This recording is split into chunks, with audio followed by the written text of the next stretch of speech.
So, hi everybody, if you are tuning in to the latest Power of the Parent interview episode, I am joined by the lovely Michelle, who I have known for quite a while now, from a distance, and then also from our paths crossing in a corporate world for many years. And we've kept in touch and both got off on different paths, and I am really pleased that she's been able to join me today to share her experience of parenting and strengths and all the lovely things that have come out from it, and all the challenges as well. So Michelle, I will hand over to you. Tell us a little bit about yourself. Hi Charlotte, yeah, thanks for having me. It's really great to be here. So as you said, I worked in a corporate world. I've worked in a retail environment for about 20 years, and then about 10 years ago when I had my first child, I started to work part-time, and that worked fine for a period of time. And I think it was interesting because from the outside, I think everyone thought I had the perfect setup because I had a good job, I was at a good level, I was working part-time 4 days a week, had a good work-life balance, certainly from the outside anyway. But the reality was it had got more and more challenging for me as my children got older, actually.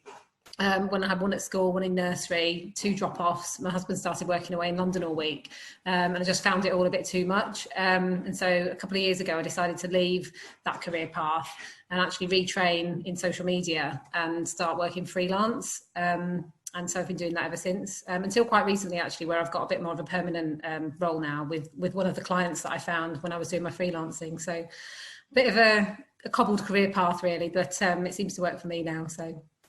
I think it's really interesting, and all those strings to your bow, and seeing that transition from corporate to self-employed is always really interesting. So, like you say, you've got two sproglets. What has been the best thing about becoming a parent for you? Oh, that's a really difficult question, isn't it? So they're 9 and 7 now, which has just gone really, really fast. I mean, obviously there's loads of great things about being a parent, lots of challenging things, but I think it's quite hard to put your finger on what's so great about it. Obviously it's absolutely rewarding. But I think as well, for me personally, it's definitely helped me to become a better person and a better version of me. Partly because I think some of my weaknesses, if you like, such as being really impatient, never really stopping to look around, for example, are things that you have to develop and you have to get better at when you've got children, especially when you're trying to balance a career as well. So I think definitely my patience has improved, because it has to when you've got small children. When it takes 40 minutes to get a pair of shoes and coat on to get out of the house. I won't say that I'm calm and serene about it all and that it doesn't still frustrate me, because it does, but you do have to learn to live with that. And I think as well, just learning to let go and not be in control of everything as well. I used to be quite a control freak and like to have control over everything, plan everything to the nth degree. But when you've got small children involved, you have to let go of that a bit and go with the flow a bit more. And then I definitely think, like I said, it makes you want to be a better version of yourself, because you want to be a good role model. Quite early on when you have children, you realise that everything you do, they are watching and they are copying. We've all been there when they come out with something that you've said or that you've done, and you think, oh God, yeah, they're copying me. So it definitely made me want to be a better version of myself, to be the best mum I can, but also to be a really good role model for them. And so I've always been quite interested in personal development and growth and training and learning new skills. But I think since I had the kids, I've focused even more on that, because I just want to be the best I can be, really. Oh, that's really lovely. And I think that's the thing that I often will talk to people about, that it's when you become a parent and you've got those tiny eyes watching you, that's the biggest motivator in the world, isn't it? For some of us, obviously it's not everybody's cup of tea, and that's completely okay. But for those of us that have that desire to become parents, and the fact that you want to set that great example. We are the sum of, is it the 5 people that you spend the most time with, and you're going to be such an active part in their lives. Of course you want to role model that and be the best version of you most of the time. I try. I don't know what you need yet. We'll get the kids on in a minute. We'll get there. We'll get there. Kidding. So you and I have had conversations about strengths in the past, because we've both experienced strength scope and that definition around your energizers. So less about what our skills are, the learned stuff, more about our natural things, that our natural motivators. Do you think parenting has unlocked anything in particular for you around your strengths? Yeah, I think if anything, it's probably made me discover strengths that I didn't have or didn't know I had before. I was just so focused on myself and my job and my career, that actually having to think about other people first before you think of yourself or before you think of anything else, was quite a learning curve for me, to be honest. I've always been quite independent and quite self-sufficient. So the biggest challenge for me, I think, has probably been just losing that independence, where at the drop of a hat you can just, go and do something or be somewhere, or, do what you want. Your time and your life isn't your own anymore, is it? So yeah, I mean, in terms of my strengths, I think organisation and planning has definitely come in very useful. But like I said, there's only so much you can plan, but you do have to be ultra organised. And I think that's one of the things that you can bring to the workplace as well. So, I think anyone who's worked with, a working parent, particularly one who works part-time, you can see how they tend to be the most organised people, because you have to be. I think it does make you more efficient, because again, if you're working 4 days a week, 9 times out of 10, you're doing a full-time job in 80% of the hours.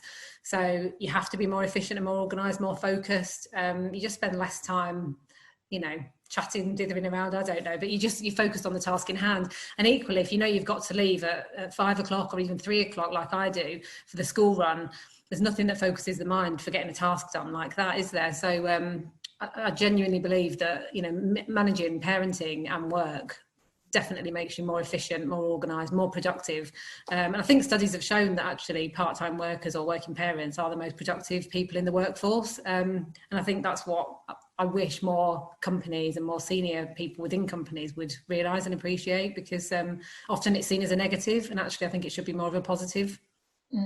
Oh, definitely. And that's been a big part of my why. It was this negative narrative that both when I was returning to my particular employer, but also friends that were going back at the same time, and stories in the press that I must have just tuned into more once I'd actually got kids, that it isn't just this myth that people, or maybe they think that. No, we've got like hard facts in front of us, and we know that there are tens of thousands of women in particular discriminated against. Yeah. And even before you get to discrimination cases, there are shades of it, aren't there, before that? It's like the narrative shouldn't be about being less than. It's, well, what are you now? What's the new version of you? Because to some degree we all change slightly, don't we, when we've had kids? Yeah. And I've literally worked with people like, no, I haven't changed at all, and by the end of a workshop or a coaching session they're like, oh my god, who am I? And we very gently get them to a place of feeling comfortable with who they are again.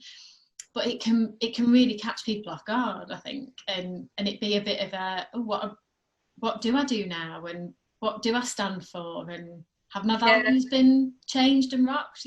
Those kinds of conversations. It was definitely difficult, I think, for me, leaving that corporate world and the corporate career and the career path that I'd been on for 20 years and had sort of got to a place that I was happy with and that I'd been aiming for. It was a really difficult decision to give all that up. And actually, I was talking to one of my friends the other day and saying that actually, if it hadn't got to a point where I literally couldn't do it anymore, I probably wouldn't have done that. And with hindsight, it was probably the best thing I ever did. But it has to get to a point where it's so difficult managing it all and doing it all, that you feel like actually you don't have a choice. Whereas actually, part of me thinks I should have done it years ago. Having that work-life balance, just prioritising other things. It does require some compromise, I think, on both sides. But I think just prioritising time with your family and actually time for yourself. I started it when the kids were younger and when one of them was still at home.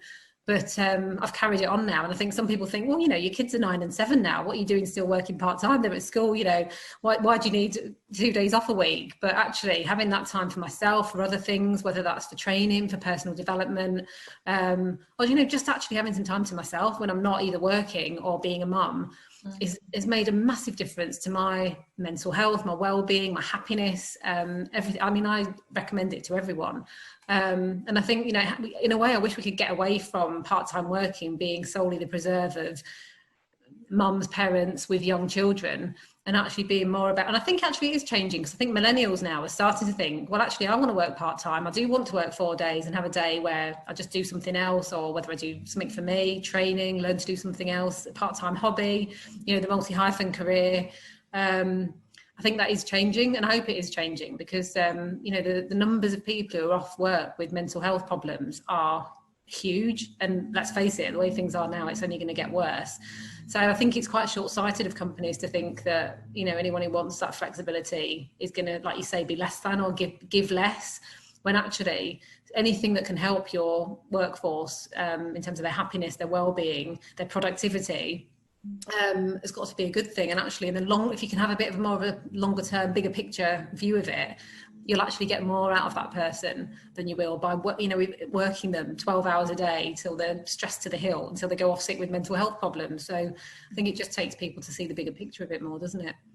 Completely. And I think you've touched on such an important point there about the fact that flexible working is not just for parents. It is, we all have a reason to want to go home or have a day off, or have that headspace at some point. It just so happens that it's kids for some of us, and you know, quite frankly, it's not because we want to spend 24/7 with our kids. It's that they need looking after, isn't it? And there is a need, a very basic Maslow's hierarchy of needs, that they need to be fed and watered when particularly when they're younger.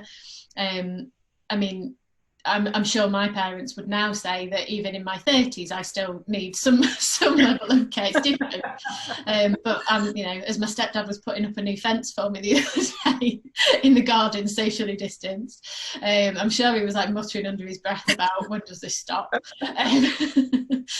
But I think what you've described there is so important to recognise, that it's this, what does your week look like as a whole person, not just Michelle the marketeer or Michelle the mum. It's like, who are you and what's important to you, and bringing that identity back. I don't believe that there's much difference in our values and our strengths in terms of what drives us when we've had kids. I think that they change, but like who we are as a person fundamentally, it's there. I think we will probably add on to it, and definitely there are things that some of us will go, actually that's to go by the wayside now. The things that I'm consciously almost like uncoupling from, to use a Gwyneth term, but kind of consciously saying, like, that's not important to me anymore, but this is. Yeah. It's a significant life event, isn't it, having a child, however you acquire that child, and that's what, you know, it's there to do. It's to get you to think. The other thing is, I think in a way work almost becomes more important after you have a child than less, because to go to, you know, to have that time away from your children, or to, you know, whatever it might be, you've got to really enjoy and really feel passionate about what you're doing, haven't you? So whereas, you know, when work's all there is, you just do it, you clock in, you clock out, you do the 9 to 5, and there isn't anything else really competing for that time, is there? Even if you're with someone, they're generally at work as well. But actually, if you're saying, right, well, I'm going to put my child in a childcare setting for 3, 4, 5 days a week, and I'm going to go and do this job, it's got to, you know, it's got to be about more than just earning the money, because actually, let's face it, the money, by the time you've paid for the childcare, you just generally don't come away with a lot. You've got to be getting something else out of it for you to make it worthwhile.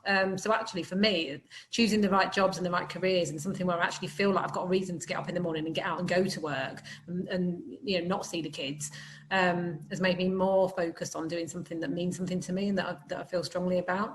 I enjoy. Yeah. Oh, definitely. Do you think it impacted like who you were in the workplace in terms of your like thought processes and perspectives that you brought?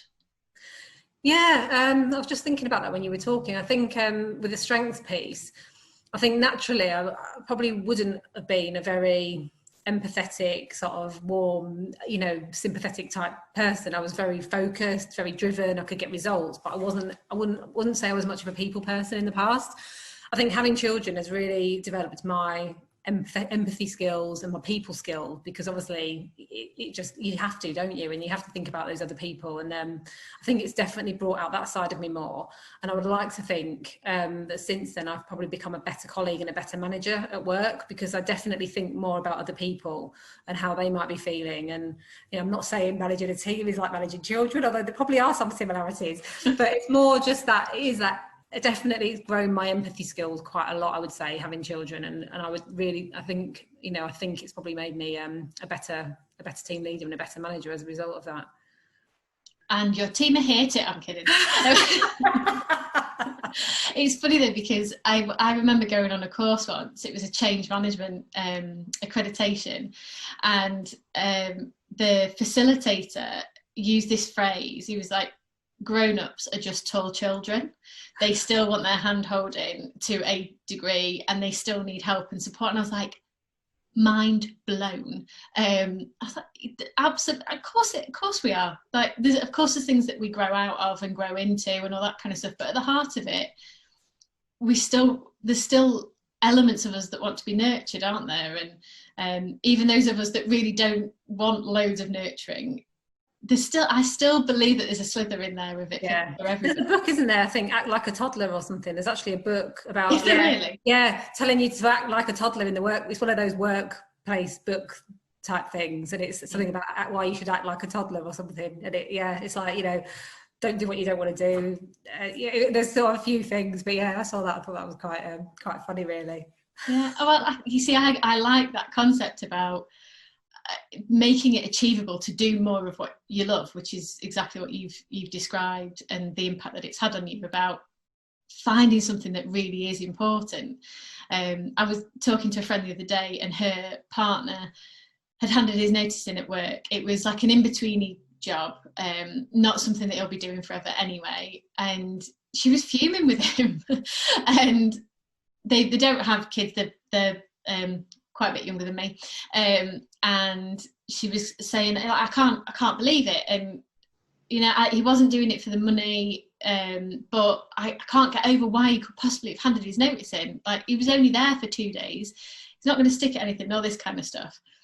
It's like, but if he wasn't doing it for the money, if he was doing it because he's got a couple of months off in between jobs, and it's not making him happy, why would you want him to go and do something that's miserable? Yeah, you're right in loads of ways, that it doesn't show that he wants to stick at something, and it of course it could mean that somebody else is going to be let down. I'm not condoning any of that, but if at the heart of it he's saying, I am so miserable after 3 days of being here, that's an indicator, isn't it? And very different situation to lots of the jobs that you and I have perhaps faced into, but it's at the essence of it. It was finding something that really does, bring you as much joy as you possibly can. And I think it's finding what you can find within a role. Because I think for me, what I enjoy about my job now is that team leadership, team management side, and the people side of it, which is interesting, because like I say, in the past, I was very much a doer, and I was driven by results and numbers and actually getting the results myself. So for me, stepping up into that management role was a bit of a learning curve, when you've got to start delegating things to other people and trusting other people to do things, and you've got to step back from doing it yourself, to a point where now I'm managing a team who do a job that I've never actually done. So I wouldn't actually know how to do their day job, but it's more about the leadership and the management that I can provide. And I find that really rewarding, and helping them to be the best they can be, seeing them develop, coaching and helping them, is something that I've been quite surprised by, actually, by how much I've enjoyed that and how rewarding I find it. And that's what I get out of the job that I do, and that's what makes it worthwhile for me. Oh, that's really lovely. I think I'll come and work on your team next. Like I say, they might say otherwise, but well, it brings me on to my final question, really, around the workplace. And I guess, what are your hopes for parents in the workplace in the future? I mean, I think things are changing and things are improving, but what I'd really love to see is just more flexibility, to the point where flexible working is the norm, is the standard rather than the exception. So all jobs are advertised as flexible by default. And I think if anything's come out of this current situation and COVID and lockdown, I would hope that it's a realisation and a recognition that actually people can work from home, they can work flexibly and be just as, if not more, productive.